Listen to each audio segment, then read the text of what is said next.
पीले दांत वाली बहू। रंजना कभी ब्रश नहीं करती थी। उसे कितनी बार उसके माँ बाप ने डांटा, लेकिन उसका कोई असर उस पर होता ही नहीं था, जिस कारण से उसके दांत पीले पीले हो जाते हैं।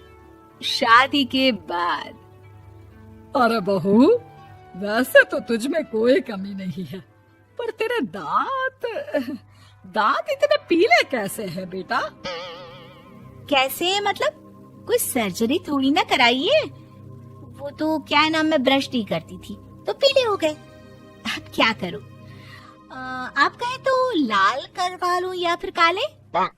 यार ये क्या है, क्यों माँ से लड़ रही हो? लड़ रही हूँ?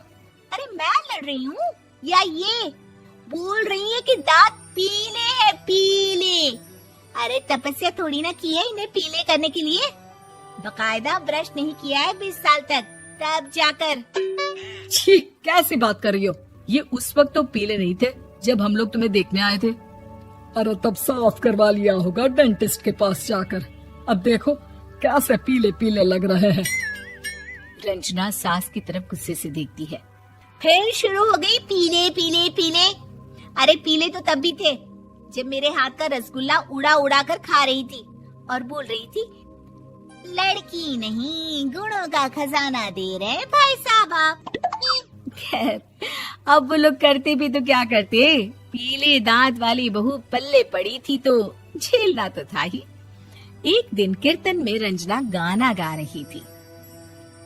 अरे कमला बहन, माँ का द्वार है, यहाँ तो सब शुद्ध होकर आते हैं, फिर अपनी बहू को ब्रश भी नहीं करवाती तुम। दूर से पीले पीले दांत भक्ति में बाधा उत्पन्न कर रहे हैं। अरे कोई 2 साल के बच्चे थोड़ी ना लेकर आई हूँ मैं बहू बनाकर। अच्छी खासी लड़की है, अरे कैसे करवाऊं ब्रश? ये तो उसे खुद करना चाहिए ना। अब माँ बाप तो इसके जैसे तैसे निपटा दिए, ये नहीं सोचा कि सास कैसे संभालेगी। सास बहू को लेकर घर आ जाती है, लेकिन सोच लेती है कि अब इसे लेकर कहीं नहीं जाएगी। अगले रोज बहू कहती है, अरे क्या हो गया, मंदिर नहीं जाना क्या? कीर्तन का वक्त हो रहा है। मेरी मधुर वाणी से कान्हा जी जागते हैं और सोते हैं। आप तो जानती है ना उनकी भक्ति में कितना मन लगता है मेरा। वो क्या है ना, तबीयत ठीक नहीं लग रही है मेरी, आराम करूंगी मैं। तबीयत ठीक नहीं लग रही? अभी तो मिथुन के गाने पर नाच रही थी आप, और अब बोल रही है कि तबीयत ठीक नहीं लग रही। अरे भक्ति में मन लगा लो सासू माँ, ऊपर जाना है, क्या मुंह दिखाओगी आप? हाँ? सास को बहू की बात पर गुस्सा आ जाता है। मैं क्या मुंह दिखाऊंगी, इसकी चिंता तो ना कर, समझी? अपने मुंह की चिंता कर, जो ये पीले पीले दांत लेकर हर जगह पहुंच जाती है। पता है लोग कितना मजाक बनाते हैं। ना जी ना, मैं नहीं जाना कहीं तेरे साथ। तो ये बात है, कोई ना, मत जाओ, मैं अपने कमरे में ही बैठकर भक्ति कर लूंगी। ऊपर वाला दांत थोड़ी ना देखता है, मन देखता है, भावना देखता है। और अरे बस बस, तू सब कुछ दिखा, बस ये सफेद चमकदार दांत ना दिखाना किसी को, है? जा यहाँ से। बहू को सास की बात का कोई फर्क नहीं पड़ता, वो तो जैसी थी वैसी ही रह जाती है। सुबह नहाकर किचन में खाना बनाना, फिर खाना खाना, कीर्तन भजन करना और सो जाना। एक दिन, माँ जी मैं सहेली के घर जा रही हूँ, शाम को लेट आऊंगी।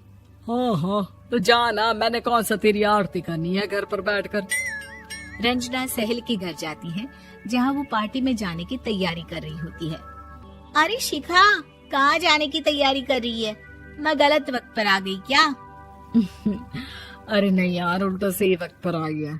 मैंने ये साड़ी और ज्वेलरी निकाली है यार, शाम को इनके ऑफिस की एक पार्टी में जाना है। बताना कैसा लग रहा है ये सब? नहीं यार, इस ड्रेस के साथ तो वो वाली ज्वेलरी अच्छी लगेगी। हाँ हाँ सही बोल रही है, मैंने ध्यान ही नहीं दिया। वैसे तो हमेशा से मस्त फैशन सेंस रखती है। तो बड़ा जाती होगी ना पति के साथ पार्टी में। रंजना कुछ नहीं बोलती, बस सोचती है कि यार काश ये बात सही हो जाती, पर मैं क्यों नहीं जाती पार्टी में? क्या इन लोगों की कोई पार्टी होती नहीं होगी? रंजना घर आती है और रात में पति से सवाल करती है, एक बात बताइए, आप मुझे किसी पार्टी में क्यों नहीं ले जाते? क्या आपकी यहाँ ऑफिस में पार्टी नहीं होती? पति बेचारा क्या कहता कि दांत पीले हैं तुम्हारे इसलिए। अरे कोई पार्टी होती नहीं हम लोगों के ऑफिस में, तो कहाँ से लेकर जाऊं? और मार्केट, मॉल, कहीं वीकेंड घूमना, कहीं तो। अरे यार, सारे हफ्ते में एक छुट्टी मिलती है, तो सोचता हूँ कि आराम ही कर लूं। क्यों? रंजना मन मार के रह जाती है। पहले कभी सास के साथ मंदिर जाया करती थी, लेकिन वो भी सास ने ले जाना बंद कर दिया। घर बैठी बैठी रंजना बोर हो जाती है। तभी उसे आइडिया आता है और वो मायके जाने का सोचती है। सासू माँ, 2 दिनों के लिए मम्मी के घर जा रही हूँ। अच्छा अच्छा, ठीक है, आराम से जा।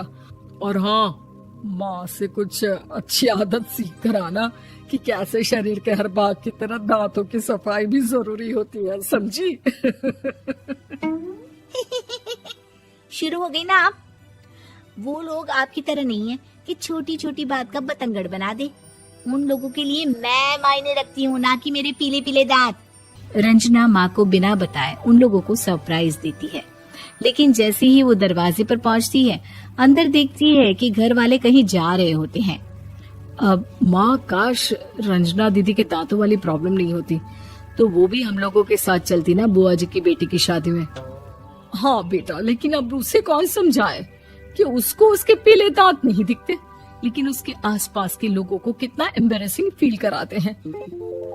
मुझे तो कितनी बार उसके स्कूल की टीचर ने शिकायत की कि उसके साथ कोई लड़की बैठना भी नहीं चाहती, और ना ही कॉलेज में कोई उससे बात करना चाहता था।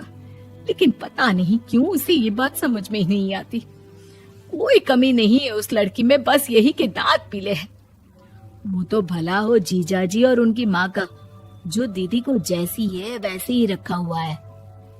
रंजना को अपने घर वालों की बात सुनकर बहुत दुख होता है।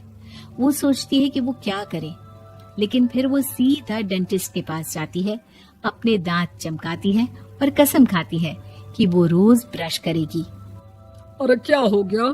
तुम तो 2 दिनों के लिए गई थी ना, पर कोई ना, अच्छा है, चलो आ गई तो। रंजना सास के सामने आकर खड़ी हो जाती है और पूरी स्माइल करती है, उसके चमकदार दांतों को दिखाती हुई। हैं? चले मंदिर।